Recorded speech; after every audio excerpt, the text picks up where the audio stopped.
This month, this is crazy for me to think about and even crazier to say to all of you, marks 10 years since I first ever came to the Adat Shalom community.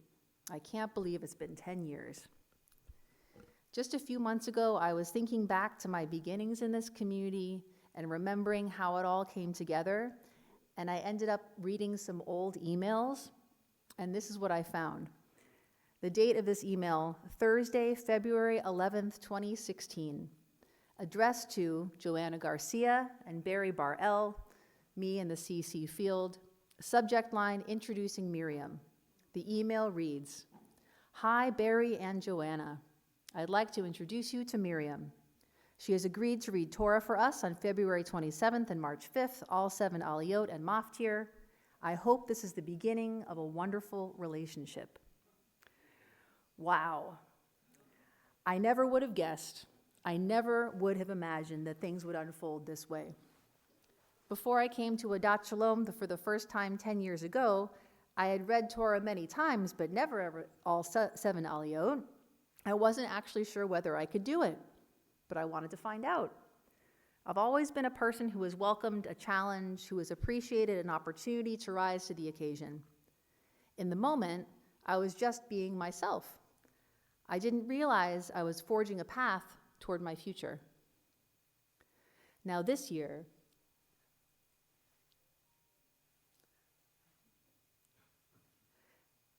for me is especially poignant, especially emotional, as I trace my journey with Adat Shalom from its beginning until today.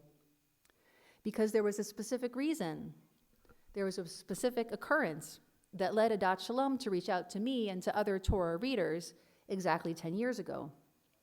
Because 10 years ago, Adat Shalom's Torah reader, Chaim Sabbah, passed away.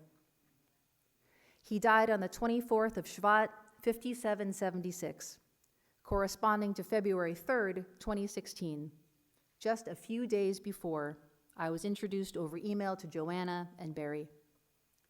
This week in our community, we are marking Chaim Sabbah's 10th yahrzeit.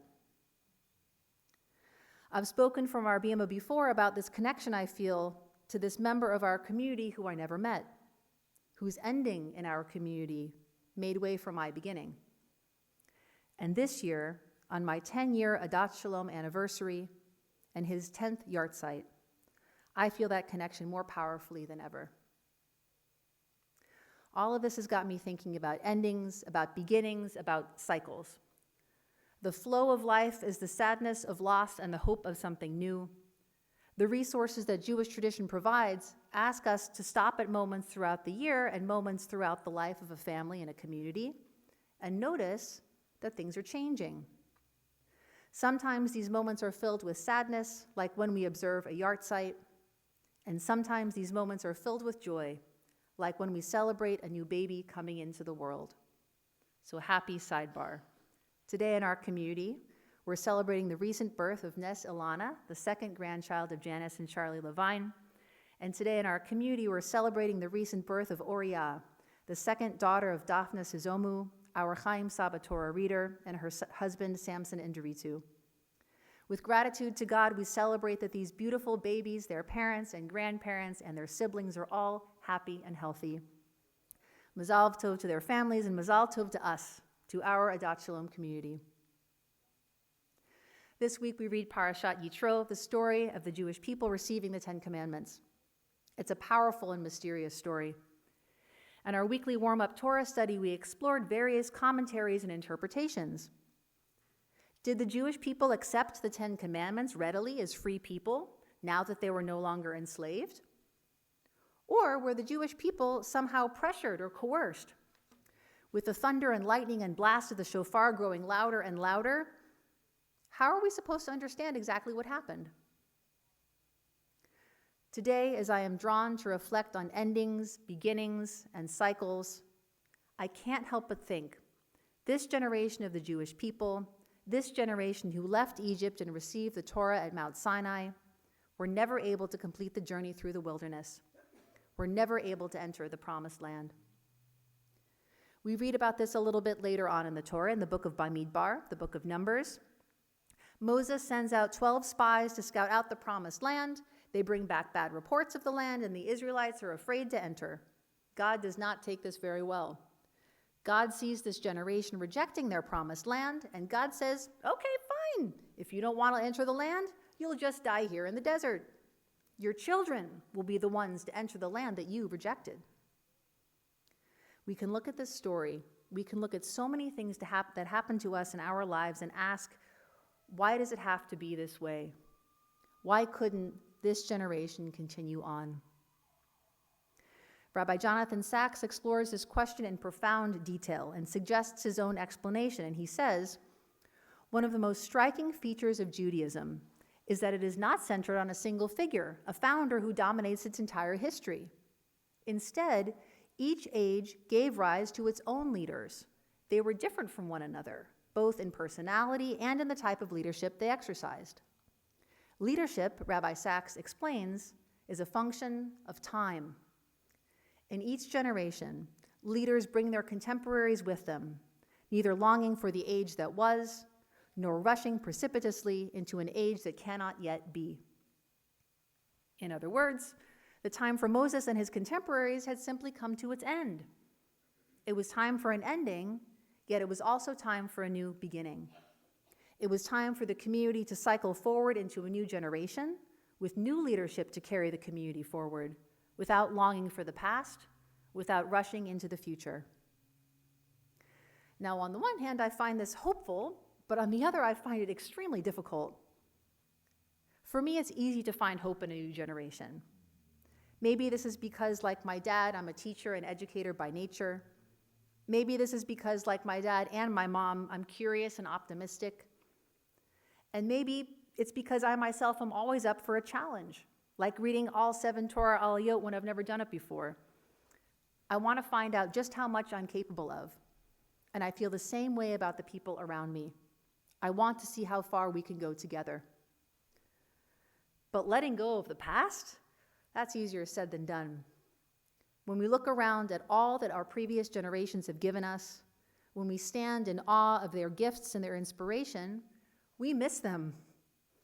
When we hold all that they have given us, we can feel so acutely they're alive in our minds and our hearts, and they're no longer by our side. Especially in a world that is changing so fast, especially in a world that has been suddenly and permanently transformed by a global pandemic, we long for the age that was. We want the people who are growing up now to have what we had. It can be hard for us to see that what we might want them to have might have been right for our generation, but might not be right for theirs. I can't imagine how hard it must have been to be that generation of Israelites born in the wilderness, born into a journey towards the promised land, to let go of Moses as leader and embrace his successor, Joshua. It's hard enough for me to let go of Chaim Sabbah, a leader I didn't even meet, who sustained his generation of the Adat Shalom community, whose ending made way for my own beginning. But I know I can choose, rather than completely let go of the past, to stand on the shoulders of those who have come before me. I can bring honor to their memory by building on their success. I know I can choose to follow an ending with a new and yet connected beginning.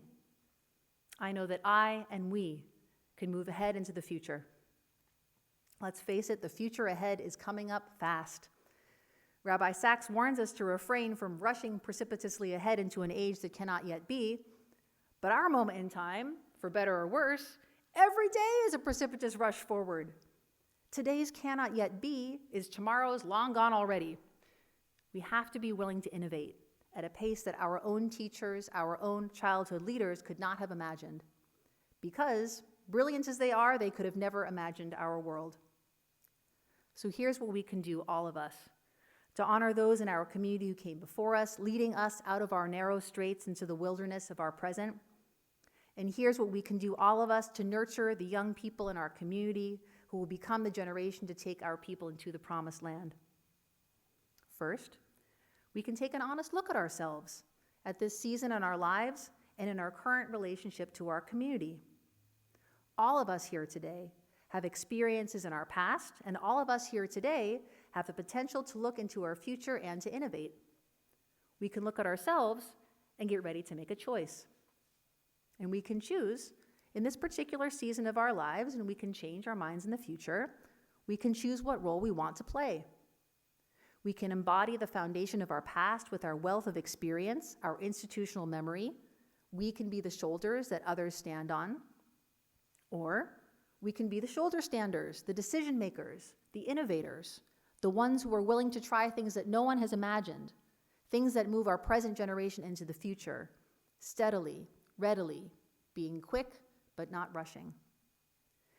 There isn't an intrinsically better choice between the two, and of course it's not as simple as let's divide up by chronological age. We have to make the choice that pulls us, that moves us. We'll only be doing it wrong if we sit on the sidelines.